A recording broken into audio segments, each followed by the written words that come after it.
This is the Mel Gibson that I love. That good old fashioned crazy ass Mel Gibson. That ass kicking Mel Gibson. Oh yeah, angry Mel Gibson. Yeah, that brutal Mel Gibson. Just pissed. You know what? Fuck this nice shit. I'm gonna kill everyone. Yeah, so somebody get that man a drink. I mean, did y'all notice that at one point he turned into Burgess Meredith? Come on, God damn it, you motherfucker! I know. Shit. Yeah, I was Well, like, it didn't help. He was like a lot of the scenes he had versus what was the name of the British guy in here? Ray Winston? Ray Winston. Where they're both doing this. oh my Oh my God, Ray Winston's accent. Okay, that was you. an I wasn't the only movie one. that needed subtitles. Yeah. He was worse than Brad Pitt in Snatch. I couldn't understand a fucking word he said. Are you guys kidding? No, I couldn't understood understand. every word he said. It was great.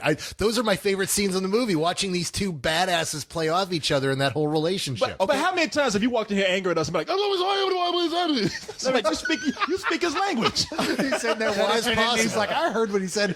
Carlisle, you're a genius. Everything you say is brilliant. I love this movie. Yeah, that is a lot of what he was talking about. He could not shut the fuck up about me. It was awesome. Well, as Leon has said, there's just some things you don't do with Mel Gibson when it's in a movie. You don't kidnap his kids. You don't abduct his kids. You don't look at his kids the wrong way because he will come after your ass. His kids or his wife. Yeah. And Oh, that's yeah. the thing. His family. The minute Mel Gibson is left with nothing, that motherfucker will sit on a table and let you carve out his intestines. That's how fucking hardcore Yes. he is. Don't even walk up to the fence when the dog is outside. Well, I mean, hell, it's- go all the way back to the Road Warrior. I mean, he was the guy living his life, even though his best friend got messed up and burned to shit. He was like, "Look, I'm just gonna be a family man." But once they killed his family, then the shit was on. That's Mad Max, yeah. Yeah. And then Road Warrior was like, I don't have a family anymore. Watch how hard ass I can become. Exactly. I think, the lesson here is if you want to get Mel Gibson in your movie, just write a script where his character's entire family is tortured, murdered in front of him. And he'll be there. He'll be like, kidnap his chihuahua. He'll go on a rampage. Where's my fucking dog? God damn it! give me back my dog. That's actually something really important you have to think about in this film, though, is Mel Gibson hasn't acted in 8 years. He hasn't made a film in 3.5 years. He had that whole debacle. He walked away. He spent his time in the box. He did his 3 years of Alcoholics Anonymous and had his record expunged. He's come back. What's going to bring him out, and what's the first thing he's going to do? But something that absolutely appeals to him that he thinks is the epitome of a Mel Gibson film, and that's exactly what this is. Or something that's gonna let him release all that pent up aggression. Because I imagine all these years he's pissed. By the way, I'm sure he has made a film. I'm sure he's on that video of police tape in the car. So. I said 3.5 years. Okay, there you go. Correct. And he doesn't have to do that much penance, clearly, because this was a good script. It's a smart, he's looking at it going, this is not only a thriller that does what Mel Gibson fans look for, but it's also one of those smart thrillers. It's got something to say, it's political, and it's based on something that was a gigantic hit in the 80s, even directed by the same guy who made it then. Oh yeah, Campbell. Martin Campbell. Yeah, as we mentioned, Zorro, 2 really good James Bond movies, GoldenEye and Casino Royale. Yeah, no, Martin Campbell is a cool director, and he does some cool direction here. And this is a pretty smart script. Mel Gibson is a Boston homicide detective, Craven. It's almost like he can have his own Craven. Yeah. He can have his own 70s show, Craven, because that's all his name is in the movie. I'm sorry, I spit on you. You were excited. Would you like a rag? Now, keep in mind that is the name of the character from the early 1980s, back when we named cops like that. Yeah. No, that's What'd they name him? Craven. I just love listening to you say that. And he's wipe Cyrus down. He'll be all right. Here's another rag. I'm sorry. Give him an umbrella and a snorkel. But he begins an aggressive and murderous investigation of his daughter, which leads to a lot of corporate corruption and a very metrosexual Danny Houston, who seems to be the lead of the whole thing. Danny Houston is usually that way. That's why I was surprised that that's the big villain, the scary villain from the Proposition, because everything else he seems very effete. Well, you know what? I forgot that him and Ray Winston were in the Proposition, Right. and they are really rugged guys in that movie. And it's hard to pick. Even Ray Winston is softened down a little bit for this movie to the point where, as you mentioned, he's sneaking up on people. He's like a cleaner in this movie. Well, yes.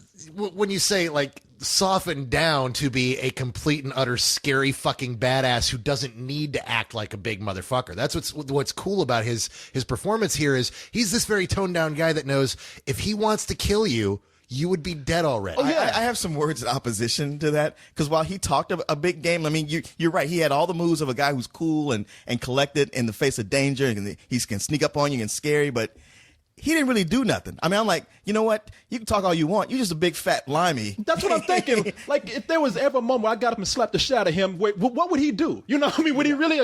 Would he fight back? But he'd say something intimidating or funny and walk off, and you'd be like, wow, that's some fucked up shit to say to a guy. He'd be like, I'm the guy that you send to clean up a mess right here. You don't want to fuck with me. And I just, get the fuck off. And he'd be like, exactly. But you know what? Now you want to clean up? I just bought some Joy, and you wash these dishes. okay. Honestly, my biggest problem with this movie is his character, and I did like this movie. Maybe it's because I know who his character was in the original, which was Joe Don Baker in the British miniseries, playing the opposite, where he was the American, the big Texan with all the English people. Here you've got the big English guy with all the Americans. But here he just seemed like, okay, here's the start for this character who's going to be important. Okay, he is important at the end, but it felt like there were like 8 or 9 scenes with him missing to explain how we got there. Yeah, and that's, well, first of all, you're right there. Is like, there really wasn't a whole lot of explanation to his character, which they kept cutting to and giving like a lot of time to. And then the sneaking up thing was kind of silly to me. I mean, because it was almost comical the way people turn around like, oh, you know, and I'm like, this guy, he's just not wearing shoes. You know, so. He's got an anti-grav belt. Yeah. I got to ask though, did you watch the miniseries before you saw this, or okay? Just before. I waited. I'm watching it when I go home now because I've been excited to watch it, but I was like, I'm going to watch it like everyone else in the world's going to watch it because like 12 people have seen this thing over here in the States. So I didn't go in with those expectations. In retrospect to the, comparing them with, I mean, it's 6 hours. It was made in 1986. Its ultimate goal of what it's about is very, very different. I mean, it hits a lot of the same notes along the way, but that movie is a lot more about, nuclear fear in the 80s, really, is what that's about. That's not what this movie is about as much, although it manages to tread some similar ground nonetheless. Although what I was really impressed by is I was watching it and I got about halfway through the movie and I'm like, man, I'm really into this. I'm really liking this, but I see where this is going and I see, this corporate conspiracy they're going into and everything that's coming out. It's not really hooking me. What's the big deal? And then you get to that way too. You get to that point and then the shoe drops and you're like, oh, holy shit, I've never seen this story before. This is really fucking cool. Okay, dang, I know we can't spoil anything here, so when this is over, I got to ask you what that shoe was. Because I got to say, like, I cared somewhat, but not really. I never felt that deep emotional investment. To me, the big crux of the emotional investment part was having his daughter brutally murdered right there in his arms. Like, sure. That was huge. From there, there's a lot of running around and investigating. People get killed. One thing I got to say about Mel Gibson in this movie, don't talk to him. Because anybody who talks to him dies. Like, if he showed up at my door just saying, like, hey, you dropped something out here, I'd be like, get off my porch, motherfucker, get out of here. But that's also what's really cool, because every time he goes to talk to someone, he's like, look, I can't talk to you. They will kill me. Talk to me now. Look, I can't talk to you. They will kill. Oh, look, they killed me. See, I fucking told you. I told you they would kill. Because they tell everyone. Yeah, everyone says, don't talk to this guy. Yes. We'll fucking kill you. Oh, no. I mean,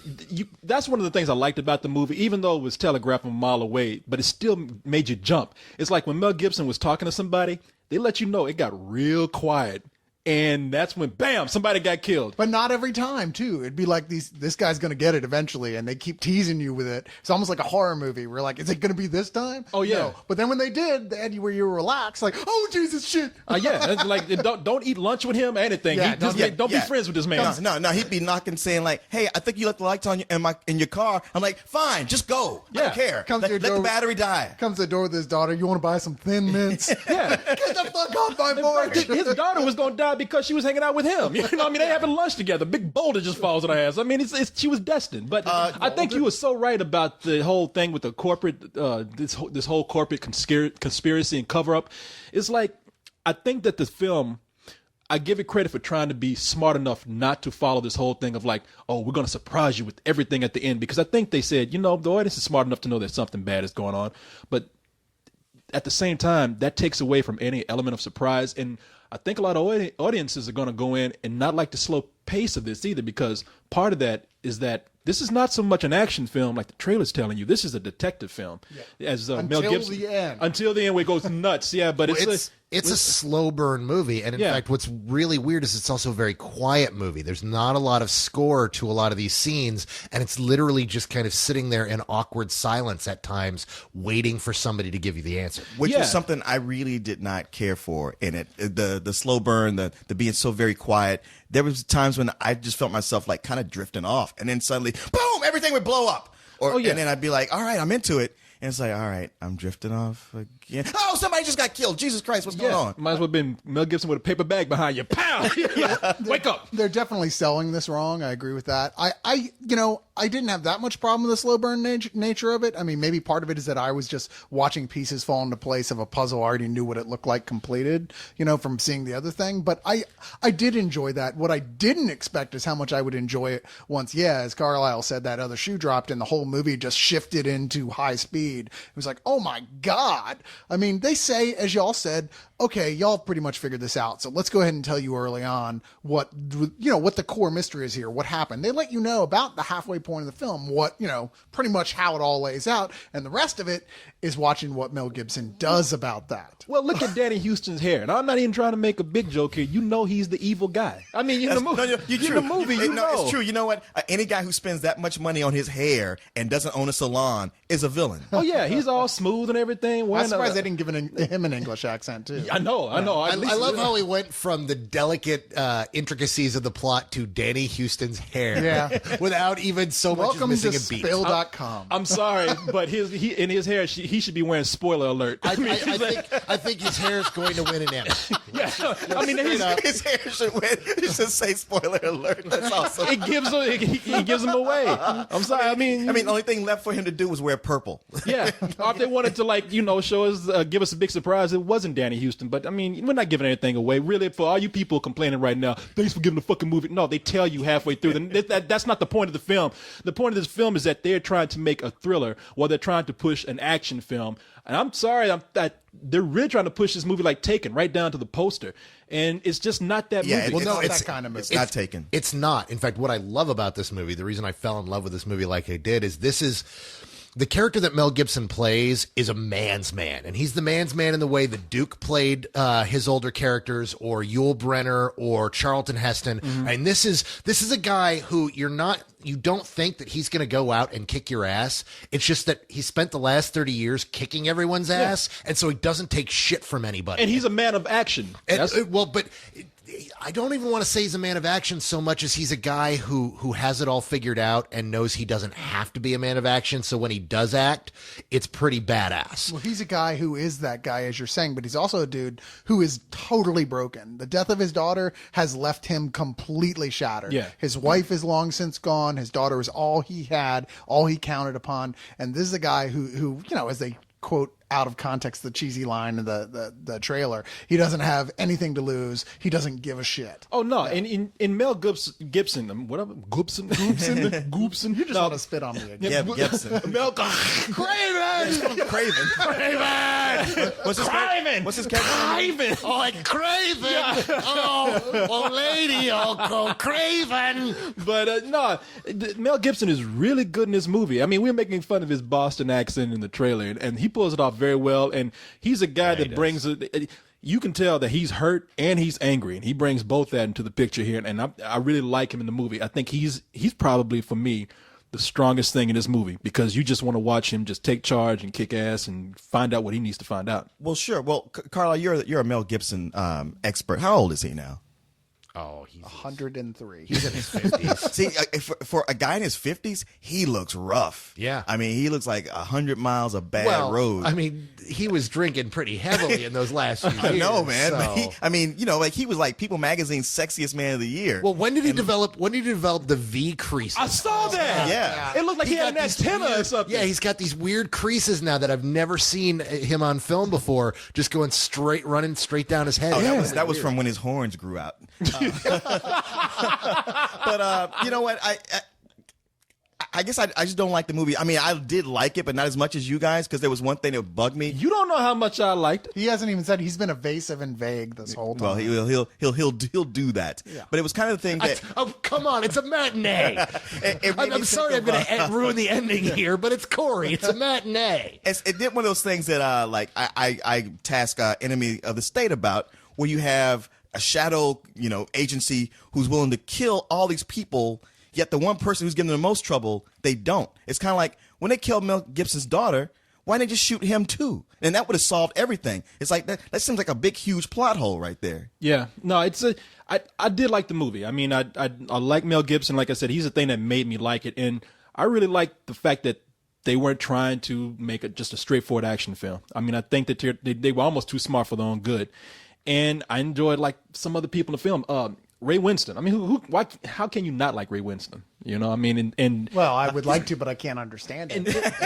I know, yeah. Do you love me? I mean, whenever Mel was totally clear, except for when he's talking to Ray Winston, and then they're both Yeah. like, I know. You know what I mean? Yeah, you make It's not the British boom hour.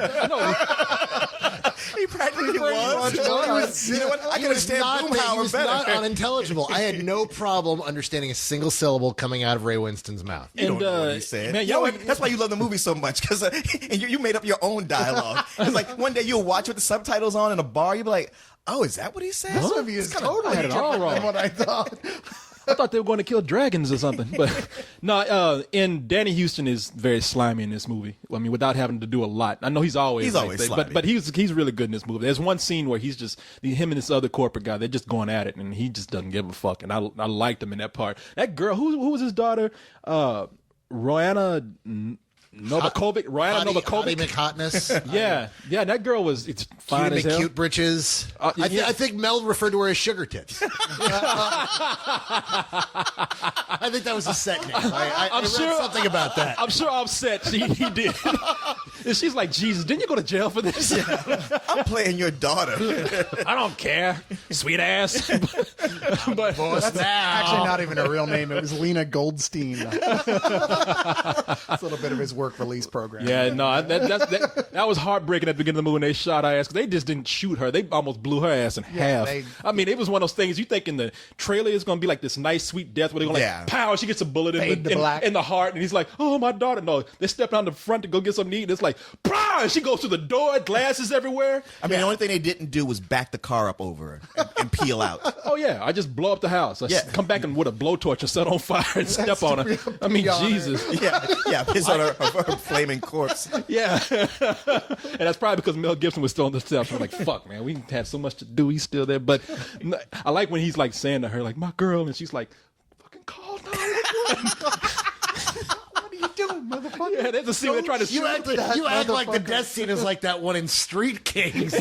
Hold on. Yeah. It's not cheesy. It's actually very tasteful. It's very well done, and it's brutal. Actually, But it's not that different from Street Kings. Oh, no. I really. It's the Street Kings death done well. And you're right. I got to give it to them when they did it brutal. And that's what I like about it. And try to be sweet It's with heartbreaking. Well, that's Yeah. one of the things that makes this film work as well as it does is that, it'll be quiet for a while, but then when it's violent, it's brutally violent. It's like, oh, fuck, that is nasty. I know. Mel Gibson sitting up there fisting the hole. Hang on, baby.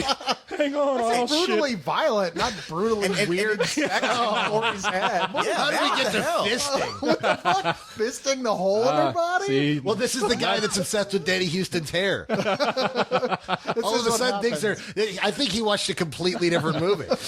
not that hole, And people. I don't know if y'all noticed, like the one thing that Mel Gibson hated more than all these corrupt people in this movie was windows. He broke a lot of windows. Oh, yeah. Especially car windows. Oh, yeah. And broke faces with it. Do you know how expensive that is, motherfucker? Just open the door. Instead of you seeing a car coming towards you, see Mel Gibson's fist. It's like, yeah. But you know what, cops in man? Boston are a little bit more severe. I'm just saying. I got ticketed there once, and they just dragged me out through the window. It's like, can I see your my license? Yeah, we're gonna. God! He's like, Don't you be talking back to us, boy. you know this door opens, don't you? Oh, it does. Yeah, from the inside. But no, like I said, I like the movie. I think the biggest problem with this movie for me is just a little too slow, man, and it has a lot of unnecessary stuff in there. Where you say that it's a television series, it makes more sense now because I can see them trying to fit a lot of that series in here and being chopped up. I don't think it worked well for this film. I fell asleep in a lot of parts, and it was just like because there was nothing going on, and only to be woken up by the really abrupt action scenes that happened. So, yeah, you're right. I give this movie a rental. Oh, rental? I mean, I'm sorry, not rental. No, matinee. Give it a matinee. It was a good movie, but it has some problems. Yeah. I mean, it's a movie. Sorry for spoiling the ending, kids. Yeah, no, it's a movie that I would see in a theater, because it really does have some cool action in it. Yeah, it depends on what you like, because as you said earlier, this isn't Taken. This is a very different type of film, and it has problems with the pacing in the first half, and pretty significant problems, really. There's some stuff you're like, well, why are they really dawdling over this? And other stuff you're like, well, why did they just skip past this so fast? Mm-hmm.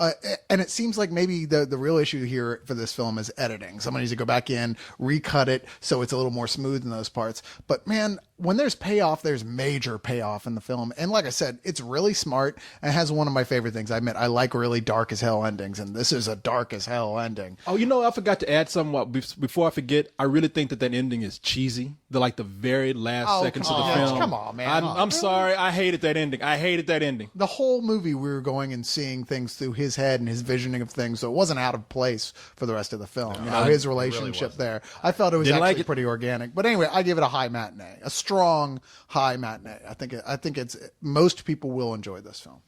You guys have actually covered everything. I mean, every goddamn thing I was going to say about the movie. So I'll just come in and just say I'm giving it matinee too. I teetered with low matinee, but I'll just keep it a regular matinee. This is a full price movie for me. I absolutely loved it. I think it hit every note that it tried to hit. I love the pacing. I love that it's a slow burn thriller. I love that it takes its time, and when it gets going, it really gets going. It's not a film that relies on its action set pieces. It relies on the writing, and you can see that this script was just such a solid, great script that everyone who came to this for their characters and for where this goes. I love the ending. I think you're totally off on that. I think the ending is totally deserved. I'm with Cyrus on this one. It's a very organic ending. I'm with Coco. You're with Coco? Come on, that was the episode of fucking The Ghost Whisperer there. No, now hold on. Now, I'll cut it out. Cut that out. We don't have a live audience here. Oh, he's saying it'll spoil it. I'll cut it out. Yeah, I'll cut it out. I just had to say it. No, but the moment. In fact, the ending plays very much into something that I feel about this film, which is I feel that every major element to this script is something that we've not only seen in a Mel Gibson film before, but that is what's great about Mel Gibson films. And I see where this script appealed to Mel Gibson and where he said, wow, this is everything I love to do. And this is that penultimate Mel Gibson movie. I don't think it's his greatest movie, but I think if you want to nail down what a Mel Gibson movie is, this is it. This is exactly it. And if you've ever loved Mel Gibson, you're going to love him here. Yeah, I think that's basically true. And I do love Mel Gibson. I think, as much as we make fun of him, come on, man, he's made some of our favorite movies. Yeah. And this nobody say he didn't make any good movies. Well, I'm sorry. He just fucked up to where you easily make fun of him. I'm just looking at you because. No, why are you looking at me? Because you're Captain Sheepshot. And besides, I don't want him coming up to me in the parking lot and pulling me out through the car window. Come here, motherfucker! Matinee. I know. I'm sorry. Well, come on. Hey, we didn't kill anybody in his family, so we're still safe. And let's, like I said, he really. I wouldn't say that. Cyrus was a little happy, and we wouldn't really have to have him grab us through the car. All he would have to do is just stand by the car. I want to ask you a question. What did you get my movie? Yeah, bam! We'd be dead. Can I talk to you for a minute? Too late. A Mack truck would come out of nowhere and just hit us. Yeah, I ain't worried about Mel Gibson because the minute I see him, I'm taking off running. Talk to him and you die.